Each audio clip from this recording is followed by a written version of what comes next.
Raindrop, drop top, smoking, no cooking, the hot pot. Cooking, fucking on your bitch, yeah, that. Cooking up dope in the crock pot. We came from nothing to something, nigga. Hey. I don't try nobody, grip the trigger. Nobody call up the gang and they come and get gang. Cry me a river, give you a tissue. Bad and bullshit, bad. Cooking up dope with a Uzi. My niggas are savage, ruthless. We got 30s and 100 rounds too. My bitch is bad and bullshit, bad. Cooking up dope with a Uzi. My niggas are savage, ruthless. We got 30s and 100 rounds too. Well, I feel like I'm about to be interviewed.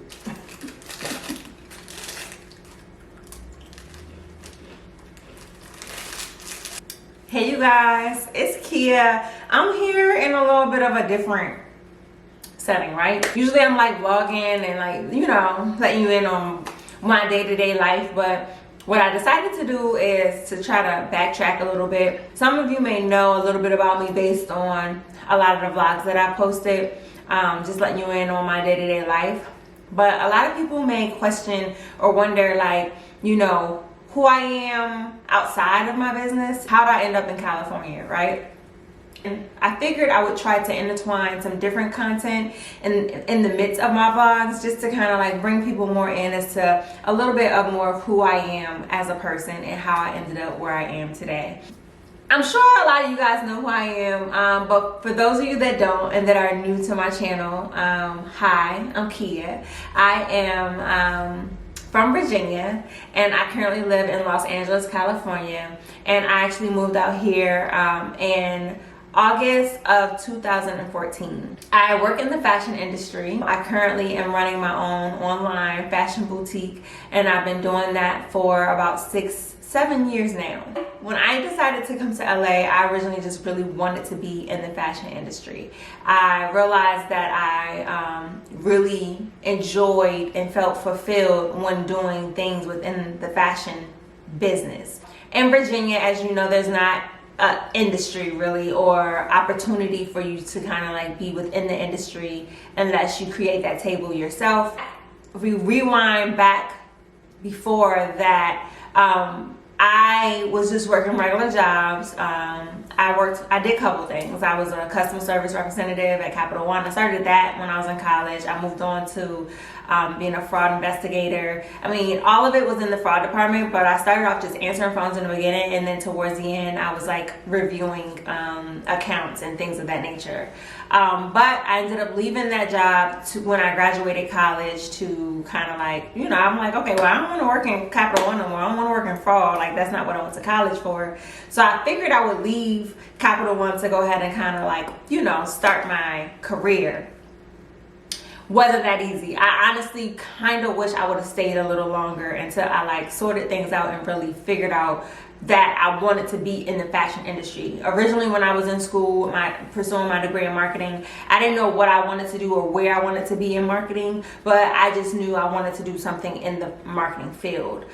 It wasn't until after I graduated and left Capital One and kind of like got in a point when I couldn't figure out what to do, nor was jobs really hiring like that, because I graduated in 2008 and the peak of a recession. So it wasn't until that time I really had to sit and dwell on what it is that I wanted to do. In between, before figuring that out, I actually got a job working for Travelers Insurance, and I was doing insurance claims. Hated it. I hated every job that I actually did. I never did a job that I really enjoyed and felt fulfilled doing until I actually left Virginia. I did claims at Travelers Insurance. Again, it was the best thing I could find because the jobs were kind of scarce. When I got that job, I worked that job for maybe 2 years, not even quite 2 years, and then they actually laid off the entire department that I worked in. So then I was unemployed. When I was working at Travelers, I was roommating with a friend in Richmond, and then right around the time when I lost my job, that I think just before I lost my job, I ended up deciding not to renew my lease with my roommate, and I moved back home for a little bit. So it was kind of ordained, and it worked out perfectly because when I lost my job, I was already at home, so I didn't have any bills, thank God. And when I tell you that I could not get a job for over a year, it was very, very overwhelming. And I spent a lot of time working out. I lost a lot of weight during that time period because I was very stressed about my future, right? And so I just didn't know what it looked like. I had bills, I had college debt, and I didn't know what to do.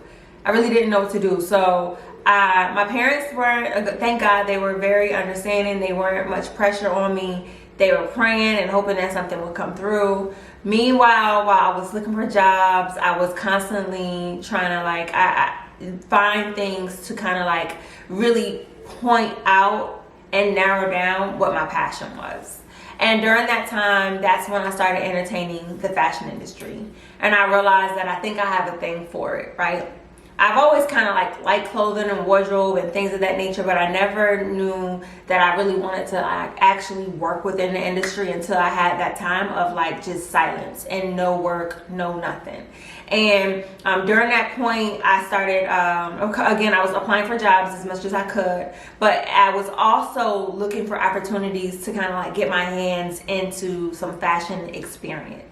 I started doing research and started finding different just shows, fashion shows and fashion events that were taking place so that I could try to volunteer and be a part. One of the first fashion jobs I think I did was in New York, and it was their fashion week. It was during their fashion week. I was actually working with the runway show behind the stage, getting the models dressed, getting everybody ready for their lineup, and just keeping structure and order to the show. And it was several days, and it was crazy because during that point I actually was taking money that I had, unemployment money, whatever I had extra, I was spending it to pursue this passion. So going to New York wasn't free. It cost money to get there. Of course, it cost money to stay, and I needed to be in Manhattan. So it was just really funny how I think I just might have had some tax money or something. I can't remember exactly what it was. But my mom, everybody was always so supportive with me trying to define and figure out what it was that I loved. And so when I did the fashion show, my mom volunteered to she was like, we can drive my car. I know you don't want to go out there by yourself. So me and your sister, we can come with you and just, hang out in the hotel while you at the show. And then they were just support, right? So that I wasn't left to do it on my own. And I thank God for that. I can honestly say that as long as I was trying to figure it out, my parents and my family was just always there to kind of help me make it happen. We drove to New York. We stayed in Manhattan, and I worked the show. I think 2 days in a row I worked the show. It was over a weekend, and again, it was completely volunteer. But it was fulfilling, man. The hustle and the bustle and the passion and being backstage and getting the models together and making sure the looks together. I realized in that moment that nothing really mattered when I was actually in the hustle and bustle of doing what I loved. What I can say is every time I did something, I actually met someone. I met someone that was able to provide me with opportunity or resource.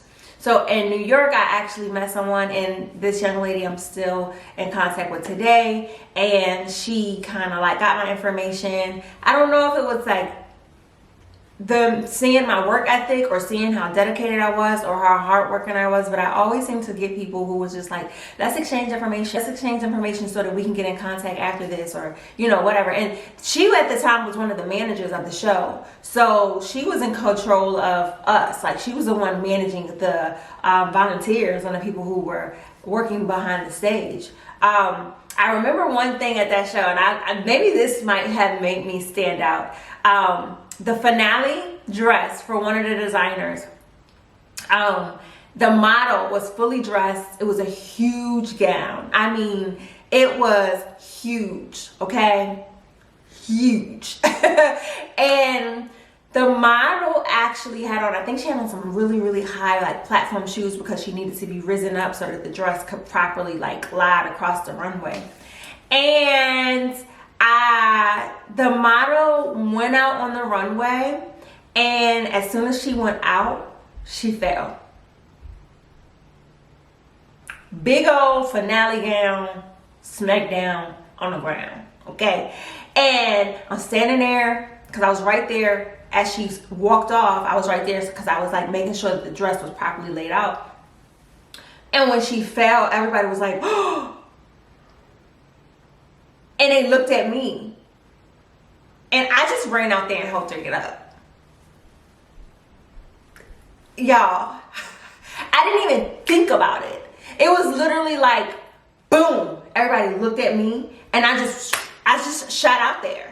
I shot out there and helped her get up. And I don't know, maybe that was what stood out. Maybe that was what made people pay attention to what I was doing and how I was moving. So I had on like a little loafer, but they was a little slidey. So when I got out there, you know, I was like, God, please don't let me fall trying to help her get up. Could you imagine me falling trying to help this girl get up? Oh my God. But I don't know if that was what made me stand out, but I actually exchanged information with one of the managers at the show, and we remained in contact. And I'll tell you where she came into play a little further down the line. So that was that show. And then I also went to Charlotte. I went to Charlotte for their fashion week, and they actually that show had a lot more designers who actually had a little bit more experience in the industry. Some of the people from not Project Runway. Was it Project Runway? No, Project Runway was, Project Runway. That particular show, I actually was assigned to a particular designer, and her name was Saban. I still remember Saban. Saban was amazing. I loved her work. It was just, it was great. But I was assigned to Saban and amongst some other assistants as well, and we kind of like helped her make sure that her portion of the show was structured, organized, models dressed, everything lined up. You know, we really just kept everything to the show together, right? And I remember the funny thing is that particular show, my mom and my sister came again, because to be honest, my mom was the one who was like covering a lot of expenses if I didn't have it, or the gas. I never paid for that. They were always just like moral support and just being there with me and making sure that I had food after the show was over, because you know, those kind of things, you just work and you don't really eat. So I remember that particular show. They came at the end as we were wrapping. Because they were there, they allowed my mom and my sister to come and sit inside while we were wrapping up. At the end, Saban's mother was there, and she spoke to my mom, and she told her how I was great, I was hardworking, and she looked at Saban and she said, you need to get her information. And I remember leaving that show, and it was because my mom was actually there for the tail end of that show and for the wrap of that show. And my mom looked at me at that particular show, and she said, you know what, like, this is where she belongs. And she'll say it till this day. She will actually say that she remembers being present while I was working. And she said, and you were just zoned out. You were like honed in, focused, and you were just doing what needed to be done. And she said it was that moment she realized, like, this is what this girl really, really loves to do, you know? And I remember her telling me that afterwards, and it just made me feel like good to know that I finally found what made me tick. I had a degree, didn't know what to do with the degree, but I was just trying to find something that I felt fulfilled in.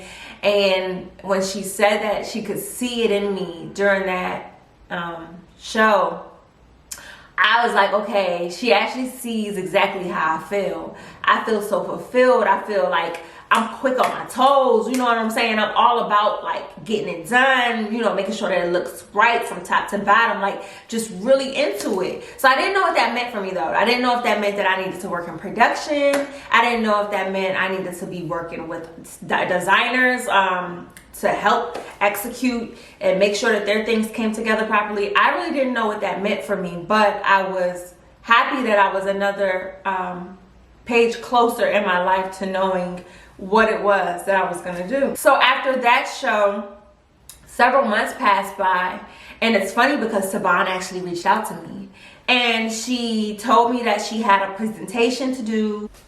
She lived in New York.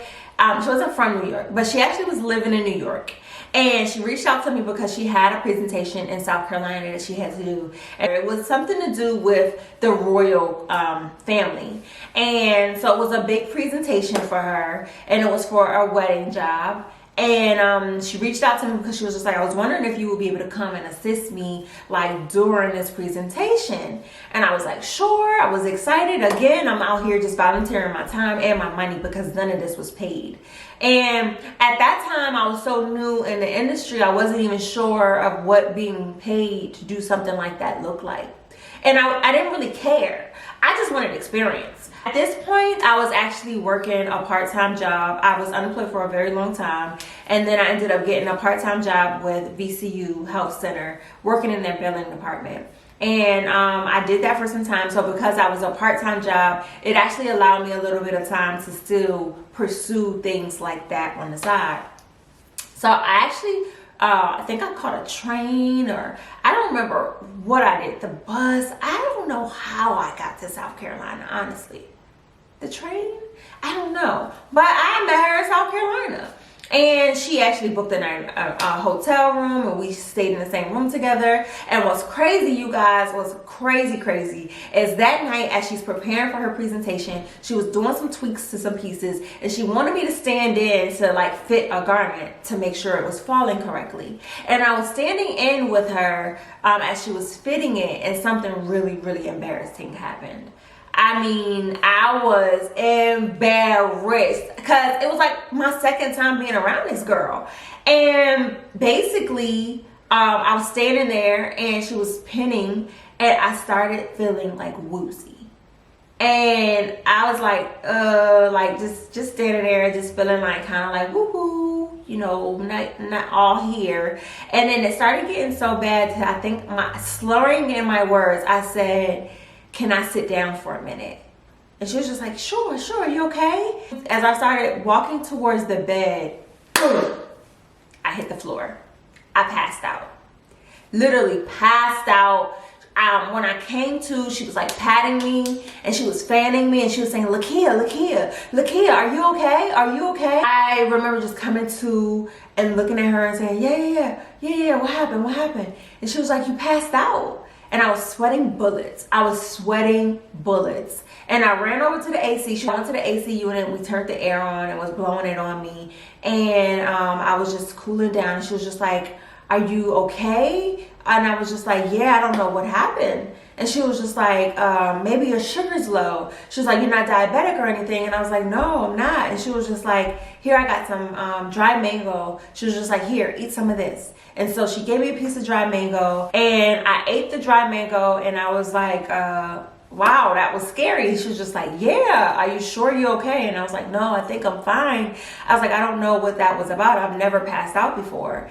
And she was just like, yeah, maybe you're just tired. Maybe you need to get some rest, drink some water, eat some mango. Poor girl, I freaked her out, y'all. She probably was like, who is this girl? Where is she? What's wrong with her? Okay, but then I had to text my mom somehow and tell her, like, Mom, just FYI, I just passed out. And my mom's like freaking out. It was a crazy situation. I was okay. I was actually on a birth control that was starting to cause me to kind of pass out. Yeah, so I ended up getting off of that birth control. I've never passed out again after that day, thank God. I was doing all these things, right? And it was like becoming more and more clear that I was surrounded in the industry that I needed to be in. And then it just came to a point where it's like, okay, well now how do you bring it together and make it a career? Like, how do you do this, and where do you do it at? You can't do it in Virginia. Like, there's nothing here. There's nothing in the fashion industry remotely for you to like dive into.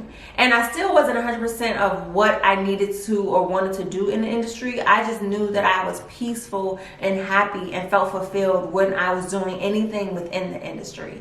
So, you know, as I'm doing these things, going to these shows, I'm posting on social media, you know, the different stuff that I'm participating in. Very happy and proud and excited. At this time, I'm really like praying and asking God, like, okay, God, like, what is it that I should be doing and where should I be at? And what does this look like? Because this really just feels like a hobby at this time. And I really want it to be my reality and more of my life.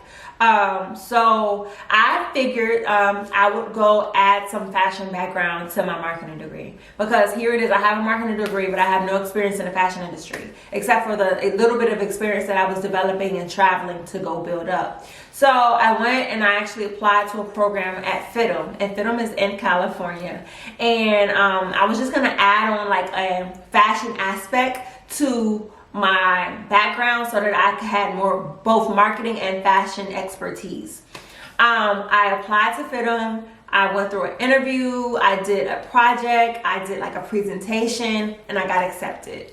Very happy, ecstatic, very proud. And I'm like, okay, this is how it's gonna all happen. This is how it's gonna come together. You're gonna go to California. You're gonna go to school. You're gonna add on that fashion aspect, and then you're gonna start getting these fashion jobs. And no, that's not how it happened. What ended up happening is I realized, yes, I got accepted, but I couldn't afford it. I couldn't afford to come because I got no financial aid. I already had college debt up to here from getting my bachelor's. So I was like, okay, yeah, that's not gonna work out. So when that came to a tumble, I again was just kind of discouraged and like, okay, well, how does this happen again? Like, what does this look like? How does this happen? I randomly had a friend hit me up from college, right? So this particular young lady, I was friends with her in school, like freshman years when we met. She lived on the same floor as me, and she was cool. She kind of kicked it with everybody that I kicked it with casually, you know. We kind of like got to know each other my freshman year, and she was cool. After I moved off of campus my freshman year, I would see her, you know, we would speak, you know, hey girl, hey, you know, and that was pretty much it. We weren't close at all. But she randomly hit me up one day on Facebook as I'm like, you know, going through my journey of trying to like find my purpose in the industry. And she hit me up and said, hey, like, I see you doing a lot of stuff in the fashion industry. And I was like, yeah, girl, you know, I'm trying. She was from the East Coast. She was from the DC area. And so she was just like, yeah, she was just like, have you ever thought about Cali? And I was like, yeah. I was like, I actually have. I was just like, she was just like, have you ever been? And I was like, no, I haven't. I've never been to Cali. And she was just like, you should come visit. And I was like, okay. She was just like, yeah, I'm living out here now. I was in Arizona for like sports therapy.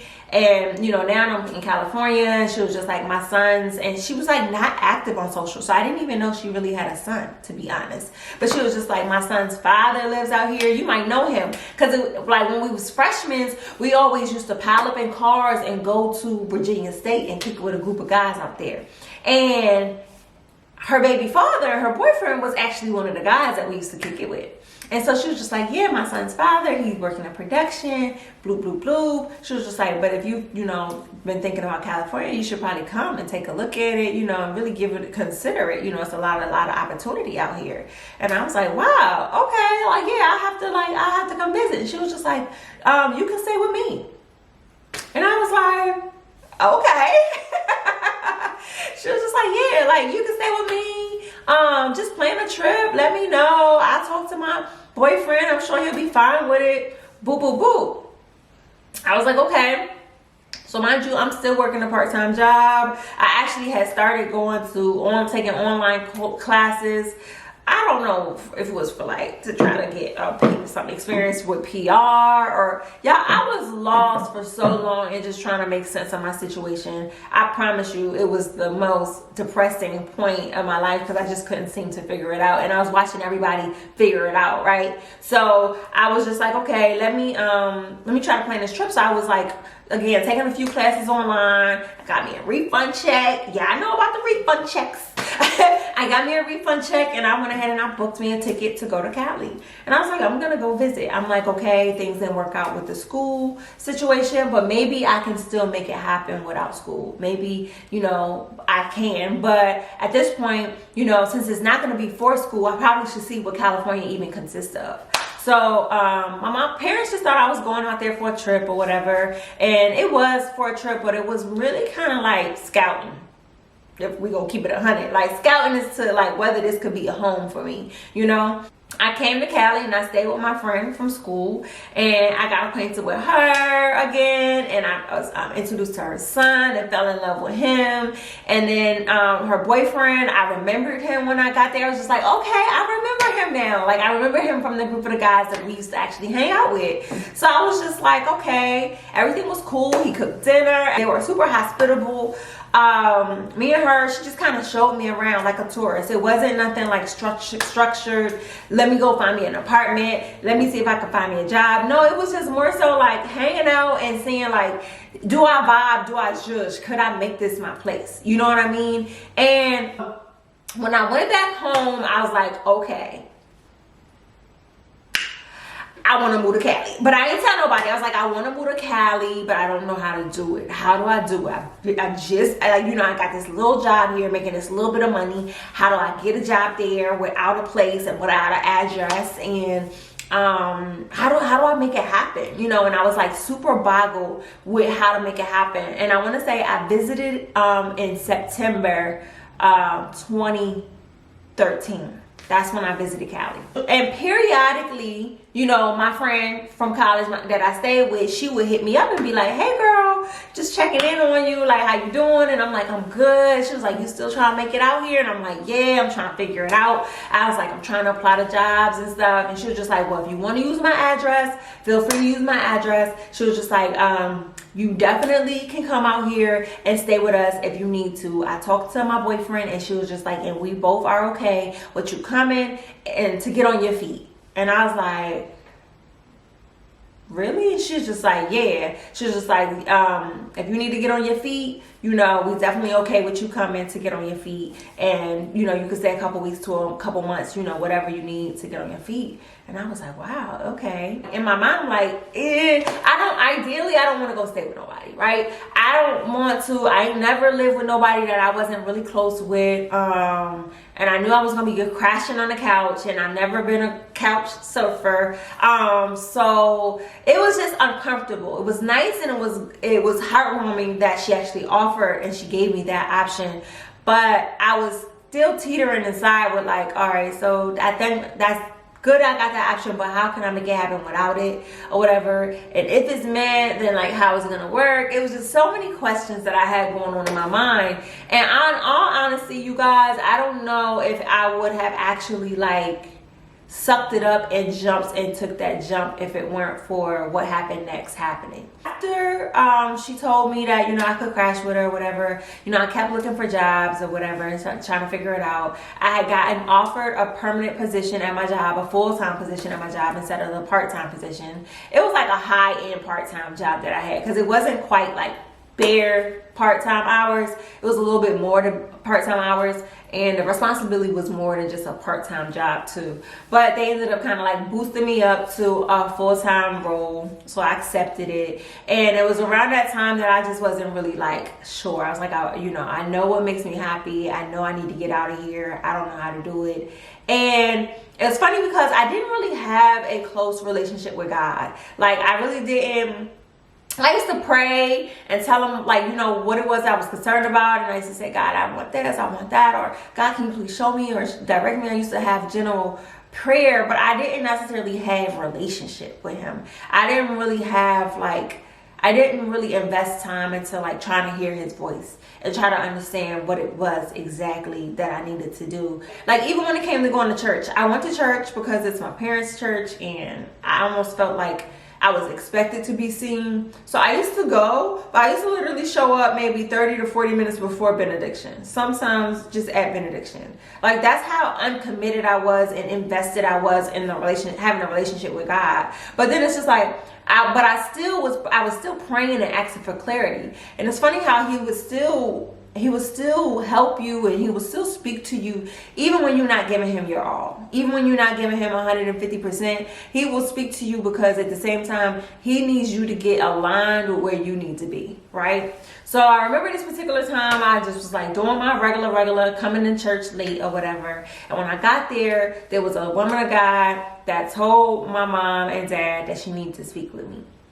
It was her and her husband, and they had been going to my parents' church for a while. And they were like, if it's okay with you, like, I really need to, some things have been on my heart, and I need to speak to Lakia. So I was like, okay. When you're a PK and people present this whole, like, I need to talk to you, God is talking to me, sometimes you don't necessarily know what angle they're gonna come from, right? Sometimes people just, that's a whole nother YouTube video. But anyway, so I wasn't quite sure about what was going to be said or what she needed to say. But I went into the office or whatever, and I remember very clearly her saying that there is something that I need to do, and the time is now. And I was listening, and I was quiet, and she was just like, there's some things connected to what you need to do next that you could not even imagine in a million years taking place. She said, Lakia, I've seen your husband, I've seen your home, I've seen what you drive, I've seen so much for you. She was just like, but there's something you need to do in order to do that. And she was just like, and I'm here to tell you that you have to do it now. And you guys, I was freaking shaking in my boots, because I knew what that meant, right? It was like she was saying, like, it's time out for fear. It's for fear of failure. It's time out for overthinking. It's time for you to go forth with what you know you need to do next.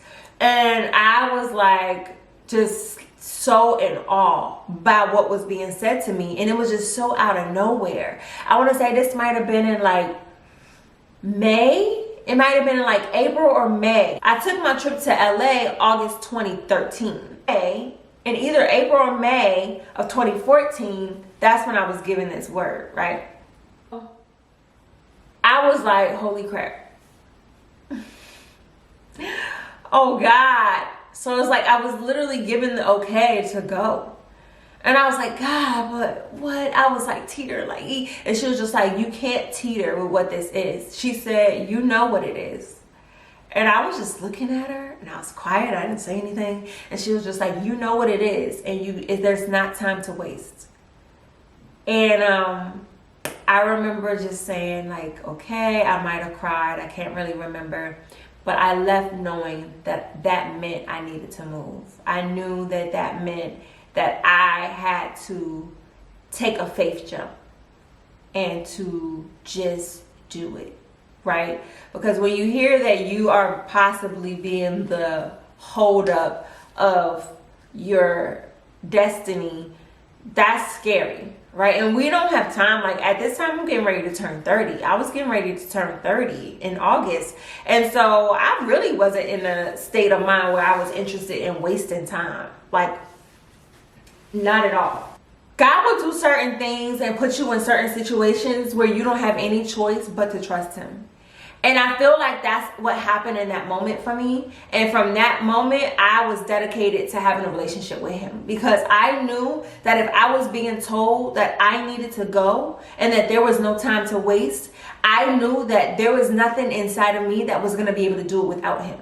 I knew that I financially wasn't prepared. I knew I had no one out there, no job, no place to stay other than a friend to crash with. I knew that if I did this, I was going to solely need him to make it make sense and work out. So I remember just like praying and just being super emotional about it, just really not sure how to even tell my family, because I felt like it wasn't going to make sense when I said it, I felt like it was just like they're gonna be wanting to learn, like, how you gonna do this, how you gonna do that, what kind of money you got to be moving. Like, it's just nothing about it made sense, but like it was literally clear that I had to go. I had to jump. Like, I couldn't prepare like everybody wants to prepare. Like, for me, I had to jump. What I didn't realize at that time is that a part of my purpose is a faith journey.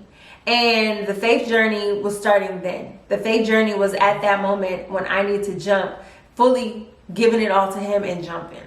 And so I remember when I told my mom that I was moving, and it was funny because it wasn't like, oh, Mom, I think I'm gonna move. It was, I literally had gotten up for work one day, and I was driving home, and in my mind, I'm mentally trying to figure out how I'm gonna do this move, right? Not talking to nobody about it, but trying to figure out how I'm gonna make it work. And it was funny because I got off the highway from work. I was turning the corner right by a club, like not a club, not like a going out club, but you know, like an organization club type place. And my car turned off. And I was like, the heck? And I kind of like paced it, you know, just kind of like eased it into a parking lot of this like social club. And I called my mom. I was right around the corner from the house. Thank God. I called my mom and my dad. They came and got me. And my dad had somebody come out and look at the car. And my dad ended up telling me, like, maybe the next day or the same day, I can't remember. But he was just like, your engine is gone. And I was like, mind you, I just found out, like, just been told that I need to do what I got to do. And in my mind, I'm like, okay, I'm going to do it. I'm going to bring my car. I've been to Cali. I know what it's like. You definitely need a car out there. At least I felt like I needed a car. And I was just like, okay, I'm going to, like, you know, figure out how much it is going to be to bring my car. And I'll just have it sent, boop, boop, boop. And my engine went out. I ain't got no money to fix this car. And my car was so old, it was just, like, not worth putting a new engine in it. And I remember when I was in the car with my mom one day after being told that, and I remember I just fell apart into tears. And she was just like, what's wrong? And I was like, I need a car. And she was just like, we're going to find your car. Like, relax, it's okay. And I was like, no, Mom, you don't understand. And she was just like, what? And I was just like, I have to move. I have to move to California. And she was just like, what? I was like, Mom, I have to move to California. And she was just like, quiet. And she didn't really say anything because she too was in that room when I got ministered to. Her and my dad, they had no clue what it was about, but they were both in there. So when I told her that, she looked at me and she just said, okay. And I was like, you know, worked up like, okay. And she was just like, okay. She was just like, you have to do what you have to do. And she was like, and if that's what that word was about, if that was telling you that you needed to go, you have to go. And she was just like, and we're believing God that you're going to go and you're going to have a car as well. And I was like, in my mind, I was like, but God, like, why would you let my car break down right at this time when it's time for me to go? And then God, like, where am I get the money to get a car? I barely have money to even move. Like, you know what I mean? Like, how is this even going to work? Just another layer of skepticism, like, just made me feel like it wasn't meant, or it was going to be difficult, or it just didn't make sense. It just was something else to make it not make sense. You know what I mean? But I knew I had to go, you know, and I stood strong in that. And I trust that if I was told that I needed to move and that I was the one that needed to take the first step, then I just trusted that me taking this first step, that he was going to provide what I needed along the way. And I decided that after I talked to my mom, and my mom said the same thing. She was just like, Lakia, if this is what's meant, everything's going to come to place. Everything's going to fall into place. Some things are going to come up to make you question or make you wonder if you should be doing this. She was just like, but it's going to happen. And I was shocked, and I ended up getting a way newer car. I got an Acura with leather interior, and like my car note was super low. It was crazy, and I got it within weeks of needing to leave. Oh, and I remember after I told my mom that I had to go, and she said, okay, I looked at her and I said, you can't tell Dad. And she was just like, and I was like, Mom, you can't tell Dad. And she was just like, no. And I said, no. I said, this is too hard of a decision. This is too hard of a faith jump.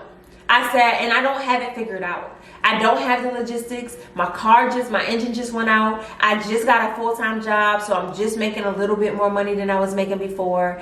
Now I need to quit the job to leave, to not have a job. I was like, I don't have any money saved up. I was like, I don't need to speak to anyone or to share this with anyone who is going to make me question what it is that I'm doing. I was like, I need support in my corner right now. And I was just like, I can't tell Dad because Dad is not going to be supportive. And she knows exactly who my father is, and she agreed. And she said, I won't say anything to him. Then I might have shared with my dad that I was leaving maybe about, not quite 60 days before I left, but maybe about 40 days before I left. I ain't gonna say quite 30. I gave him a little more time than that, but I did wait to the last minute. I waited to the last minute. I did. And it was because I didn't need any negativity. And even when I told him, I just kind of like braced him and I was like, all right, Dad, I was like, I'm telling you this, but I need nothing but support because this is what I have to do. And he didn't give me a hard time because there was no time to really give me a hard time. I had decided that I was just gonna go ahead and jump and do it for my 30th birthday. My dad only had like maybe summer, June, and July to process it because I kept the first couple months, you know, secret, you know. Between deciding to move and leaving, I only had maybe 3.5 months to get it sorted out. But I trust God. I trust God that if it was meant to be, it was going to be, and that everything would come together. Especially when my mom said it to me. She was just like, Kia, God's not going to let his word fall to the ground. And she said, and if this is what that word meant, you know, you're doing what you need to do in obedience. She was just like, then trust and believe me, it's going to come together.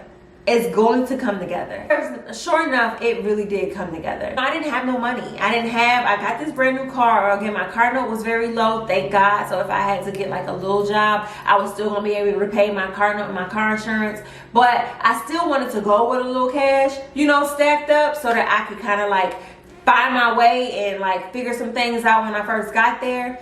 And I was embracing and taking on the fact that I was gonna be surfing on somebody's couch and like dealing with it, you know. Never did nothing like that in my life, but just sucking it up and dealing with it. When I told my mom, she even knew like, okay, this is really her jumping out on faith with God. She was like, because she know the type of person I am, I would have never just said, oh, I'm gonna go sleep on so-and-so couch. What? Oh God, it creeps me out just to think about it. It was definitely not my nature. So she knew everything about this was out of my norms, out of character for me. So she knew I was really just jumping out on faith. Basically, what happened is my parents had this young lady that went to the church, and she's like a big sister to me. She knew about my move and she knew I had to go, and she was super sad about it, but she was super supportive because she knew like I'm bigger and greater than where I'm at, right? So I remember her coming to me within, I want to say in like, I left in August, she came to me in like July or June. No, like July. She came to me and she said, mind you, I'm still trying to figure out the money thing. I'm still trying to figure out like, okay, what I'm going out there with, how long it's gonna take me to find a job, trying not to freak out. So I had a storage unit because prior to moving up from my parents' place, I actually was living on my own. So in my storage unit, I was paying for it every month, and I had a full apartment worth of stuff in there. We're talking about a full bedroom set, living room couch, high top dining set, you name it, you needed it, glasses, cups, silverware, I had it. I had a full apartment worth of stuff in storage because the goal was not to live with my parents forever. It was to get on my feet and to eventually find another place. God had different plans. So when I was getting ready to go, the young lady that was going to my dad's church that was like a sister to me, she was just like, I need you to do me a favor. And I was like, yeah. And she was just like, my aunt just moved here from New York and she just got an apartment. And I was like, okay. And she was like, she also just got a settlement for a case in New York. And I was like, okay. And she said she has nothing. She's getting ready to move into this 1-bedroom apartment. How much for your entire storage unit? I was like, what? She was just was like, don't spare me. She was just like, how much for everything? Decorations, you know, photos, whatever you don't want. Like anything you don't want in there, like how much for the unit? She was just like, I know you leaving. You're probably not taking nothing with you. And I was like, yeah, not really. And she was just like, how much for your storage unit? She was just like, she could buy it off you. And then she'll have everything that she needs for her apartment. She said silverware, dishes, glasses, bed, you know, you name it. How much for everything in the unit? And I was like, wow. And she was just like, don't spare price. She was just like, you got nice furniture, you got nice things, don't spare price. Just give me a price. I tell my aunt, we'll give you the cash. And y'all, that is how I got my cash to get on my feet when I first moved to California. God literally out of nowhere provided an opportunity for me to sell my 1-bedroom storage and to get all the money and to have it so that I could use it on a day-to-day basis while I was in California trying to figure it out. And right down to paying for my car to be shipped to me because I wasn't driving, so I needed to pay for it to get to me. And yeah, that was like almost $1,000. Yeah, that's like almost $1,000. So it was like expenses that I needed to take care of, and I had absolutely no money. But because I was actually just moving despite knowing how it was going to work out, God literally came in and provided everything I needed as I needed it. It's so crazy how it happened. So crazy. And I mean, literally, I got enough money to ship my car and to have some money to kind of like pinch off of and to live off of while I was out there for my first couple months. And that's it. I'm going to end right there. I'm going to just cut it off right there just to like let you guys know how I ended up, how it originated. I'm doing this to kind of like intro you on like a lot more of what has taken place since I've been here, because since I've been in California, it has been nothing but a faith walk. It's been nothing short of me truly trusting and believing that God is going to provide from the very beginning to right now in my current state that I'm in. And I've been here 9.5 years. August will make 10 years that I've been in LA. I moved here for my 30th birthday, and I'm about to be 40 in August. And there has not been a year that I have not been challenged in the faith area. I truly believe that my purpose is to shed light on faith. It's truly nothing within myself as to why I still sit here today. Nothing within myself. God has done so much for me since I've been here, and I promise you, I have been challenged over and over and over and over again. And I truly believe it's to constantly add layers onto my testimony, add layers onto my walk and my journey, because it will do a lot for someone else. So as long as you are in his will, he will definitely take care of you. He will take care of you. He literally took me in the middle of not even having a strong relationship with him, and he said, you know, this is where you need to be. And as long as you walk here, I'm going to guide you. And that's what he's done the entire time I've been here. Y'all, I've had some dark times. I have literally been out here sometimes and been like, what?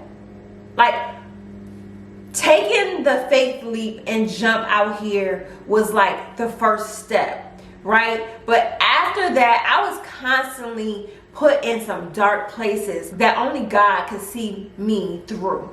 Like, I couldn't do it without him. Could not do it without him. So yeah, you guys, I will continue on and share more with you about my journey. If you like, I could talk to you about my experience staying with my friend and surfing on the couch and what that looked like and how long that was for.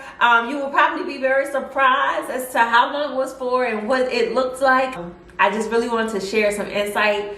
People see me hustling and bustling around California, and you really don't know like how I got here, other than I'm a Southern girl from Virginia that now works in the fashion industry. I've done so many different things since I've been here. I actually just worked on one of the biggest projects that I've ever worked on since I've been in California last week. So God is still showing up and showing out. and putting me in rooms doing rubber elbows with people that I would never have imagined to ever. People who I know have been in the industry longer than I have, that are working hard, would die to have the experience and the opportunity that I just had a week ago. Like, die, okay? And God just shows out. I mean, it's just the weirdest things that he does and he puts me in the middle of.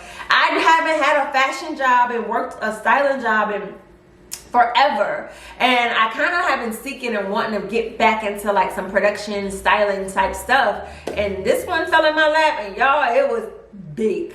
Okay, that's all I'm gonna say, because the NDAs, I'm definitely attached to it, but I will come back and just continue to share with you guys if you're interested. If you enjoyed this story time, again, getting to know some insight on Kia and like my journey, my faith walk since I've been here in California, just comment below that you want more, and I might make it into a series, because when I tell you there is so much to talk about, there's so much to talk about. God is so good, y'all. He's so good, so good. So when I come in this camera and I be overwhelmed and I start crying and stuff like that, just know it's because God is constantly testing my faith. He is constantly testing me and putting the work and pressure on me. And you want to know what? I truly trust him. Period. Sometimes it get heavy. Sometimes sometimes I cry, sometimes I weep, sometimes I feel like this is like I'm not in his will, because things sometimes get so heavy that I feel like I'm not in the will of God. Like, am I doing the wrong thing? Because God, why would you make it this heavy if I was really doing what I was supposed to do? One thing I know for sure, and two things for certain, is that God, he got me here. I'm here. Even though I get weak and I question sometimes, there's no way that I can deny that God is all in the midst of me being in Los Angeles, California. And I'm thankful for him covering me and protecting me and seeing me through even the dark times. That's it, y'all. I just wanted to come and chat. I hope this wasn't too long. I hope you enjoyed it. If you want to hear more, again, I will come back and chat some more about, like, you know, my journey. I just wanted to backtrack a little bit, you know, take it back a little bit and come forward, so that everybody who isn't really aware of who I am, if you don't know me, then you can kind of get an insight as to who I am. I love you, I mean it, and I'll be back soon. Bye.